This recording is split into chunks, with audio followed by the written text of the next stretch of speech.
ગુજરાતવાસીઓ થઈ જાજો સાવધાન, કારણ કે અરબ સાગર અને બંગાળની ખાડીના દરિયામાં એકાએક નવી સિસ્ટમો સક્રિય બનતી જોવા મળી રહી છે।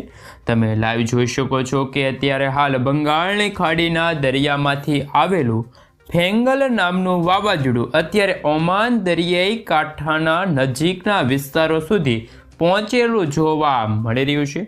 આ વાવાઝોડાની ભારે અસરો અત્યારે એમાનની સાથે ગુજરાતના વિસ્તાર ઉપર પણ જોવા મળી રહી છે।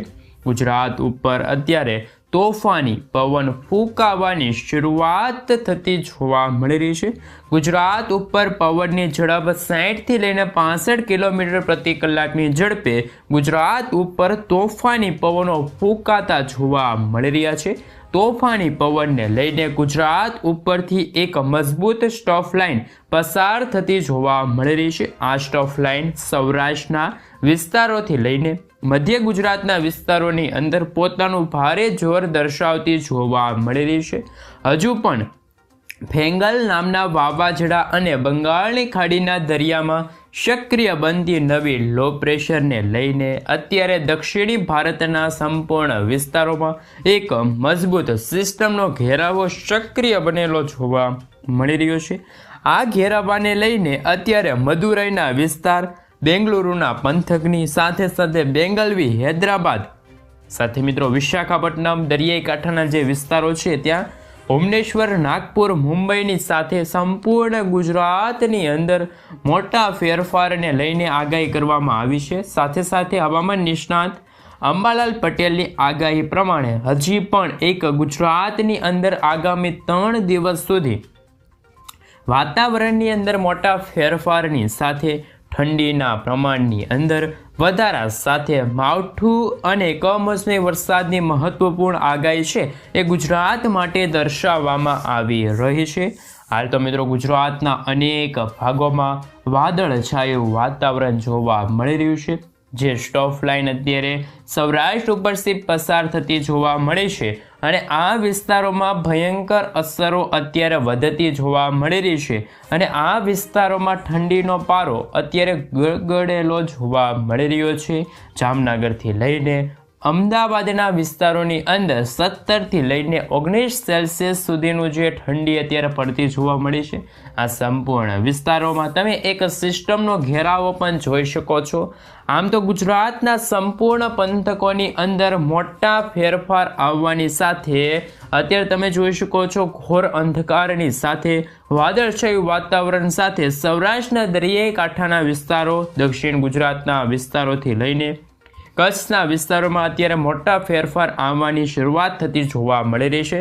સૌરાષ્ટ્રના દરિયાઈ કિનારાના વિસ્તારોની અંદર પવનની તીવ્રતાની અંદર મોટા ફેરફારો અને મોટા બદલાવો આવતા જોવા મળી રહ્યા છે।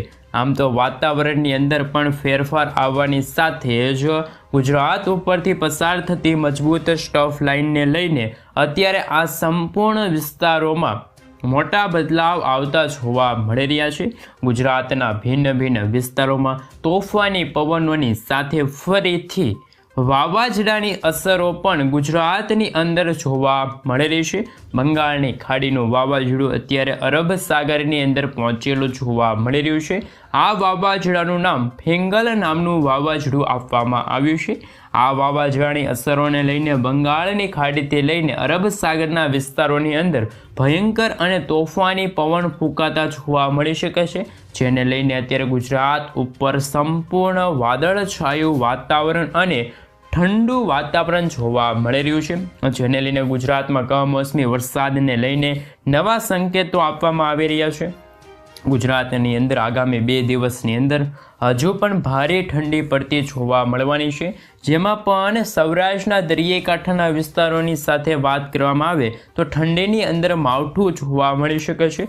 જેમાં મિત્રો સૌરાષ્ટ્રના બોટાદ, ભાવનગર દરિયાઈ કાંઠાના વિસ્તારો, ચોટીલા, રાજકોટ, ગોંડલ આ સાથે જસદણ, અમરેલીના પંથકોની અંદર પણ જૂનાગઢના વિસ્તારોથી લઈને મહુવા ઉનાની સાથે વેરાવળના વિસ્તારની અંદર પોરબંદરના પંથકોથી લઈને ભાણવડ, ગોંડલ, જસદણ, ચોટીલાની સાથે રાજકોટના વિસ્તારોની અંદર જામનગર, સરેરાયેલા, દેવભૂમિ, દ્વારકાના વિસ્તારથી લઈને મોરબીના વિસ્તારની અંદર સુરેન્દ્રનગરના વિસ્તારોની અંદર પણ મોટા ફેરફાર થતા જોવા મળી રહ્યા છે. દરિયાઈ કિનારાના વિસ્તારોમાં ઠંડા પવનો ફૂંકાવાની અત્યારે હાલ શરૂઆત થતી જોવા મળી રહી છે. આમ આજે તો મિત્રો ખાસ કરીને રાત્રિ દરમિયાન પણ ગુજરાતના અનેક પંથકોમાં મોટા ફેરફારોની સાથે ગાજવીજ અને તોફાની પવનો ફૂંકાતા પણ જોવા મળવાના છે. આમ રાજ્યમાં જોર વધતો જોવા મળી રહ્યું છે. સાથે કચ્છના વાતાવરણની ઉપર પણ અત્યારે હાલ મોટા બદલાવ આવી રહેલા જોવા મળી રહ્યા છે. કચ્છની અંદર પણ રાપર, ગાંધીધામ, માંડવીથી લઈને બારડોલીના વિસ્તાર, નડિયાદ પંથકથી લઈને ખાસ કરીને મિત્રો તમે જોઈ શકો છો લખપતના વિસ્તારોની અંદર ઠંડીનો પારો અત્યારે 18 થી 19 ડિગ્રી સેલ્સિયસ સુધી વિવિધ વિસ્તારોમાં જોવા મળી રહ્યો છે. કચ્છના આ પંથકોની અંદર આગામી કલાકોની અંદર વાદળો છવાતા જોવા મળી રહ્યા છે. સાથે સાથે દક્ષિણી ગુજરાતના દરિયાઈ કાંઠાના વિસ્તારોમાં અને ખાસ કરીને મિત્રો તે જંગલી ભાગો છે જે દક્ષિણ ગુજરાતના જે ભાગો છે ત્યાં પણ અત્યારે પવનની ગતિવિધિ વધતી જોવા મળી રહી છે. લો પ્રેશરની અસરોના કારણે આમોદના પંથકથી લઈને રાજપીપળાના વિસ્તારો, ભરૂચ વિસ્તારથી લઈને નર્મદાના વિસ્તારની અંદર, સુરતના જિલ્લાથી લઈને નવસારીના વિસ્તાર, ડાંગરના વિસ્તારથી લઈને તાપીની સાથે વ્યારા, આહવા, વલસાડના વિસ્તારોથી લઈને અત્યારે તોફાની પવનોની ગતિવિધિ દક્ષિણી ગુજરાતના જિલ્લાઓમાં વધતી જોવા મળી રહી છે. તમે લાઈવ જોઈ શકો છો કે ઉત્તર ભારતમાંથી આવી રહેલા તોફાની પવનો ગુજરાત ઉપરથી પસાર થઈ રહ્યા છે. અત્યારે હાલ મિત્રો અરબ સાગરના દરિયાની અંદર પણ જ્યાં વાવાઝોડું મજબૂત બનતું જોવા મળ્યું છે, અત્યારે ગુજરાત ઉપરથી સતત પવન ફૂંકાવાની શરૂઆત થતી જોવા મળી રહી છે. જેને લઈને ગુજરાતની અંદર મોટા બદલાવની સાથે સતત ભેજનું પ્રમાણ છે એ પણ ગુજરાતમાં વધતું જોવા મળી રહ્યું છે. ગુજરાતમાં દિવસે ને દિવસે વધી રહેલા ખાસ કે મિત્રો ઠંડીનો પારો જોવા મળી રહ્યો છે.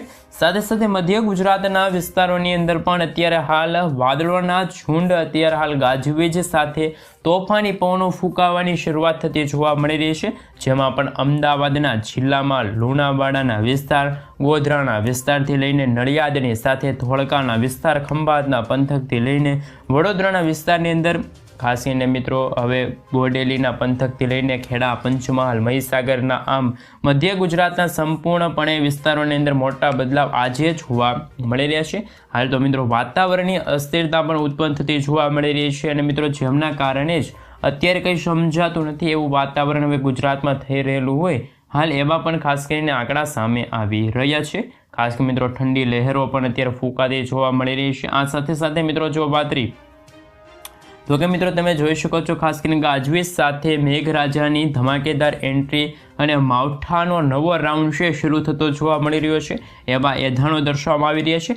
ઉત્તર ગુજરાતની અંદર થરાદના પંથક, પાલનપુરના વિસ્તાર એટલે કે મિત્રો ઉત્તર ગુજરાતના તમામ વિસ્તારની અંદર વાતાવરણીય અસ્થિરતા છે એ પણ અત્યારે સર્જાતી હોય એવા ખાસ કરીને મિત્રો આંકડા એવી અત્યારે માહિતી છે એ પણ અત્યારે ગુજરાત રાજ્ય માટે દર્શાવવામાં આવી રહેલી છે. એટલે કે મિત્રો એકંદરે અત્યારે કંઈ સમજાતું નથી કે ગુજરાતમાં ઠંડીનો માહોલ છે અને મિત્રો હજુ સુધી શિયાળાની શરૂઆત થઈ નથી, કાતિલ ઠંડીની અત્યારે હાલ શરૂઆત થઈ નથી. હાલ એવા પણ ખાસ કરીને મિત્રો આંકડા છે એ સામે આવી રહ્યા છે. તમે મિત્રો લાઈવ જોઈ શકો છો ખાસ કરીને કે અરબ સાગરના દરિયાની અંદર ફેંગલ નામનું વાવાઝોડું ભયંકર સ્વરૂપ ધારણ કરીને ધીમે ધીમી ગતિ કરીને ઓમાન દેશના વિસ્તારો તરફ અત્યારે આગળ વધ્યું છે. ગુજરાત ઉપર પણ પોતાના વાદળોના ઝુંડ અત્યારે દર્શાવતું જોવા મળ્યું છે. આ સાથે સાથે એક નવું લો પ્રેશરવાળી સાયક્લોનિક સર્ક્યુલેશનવાળી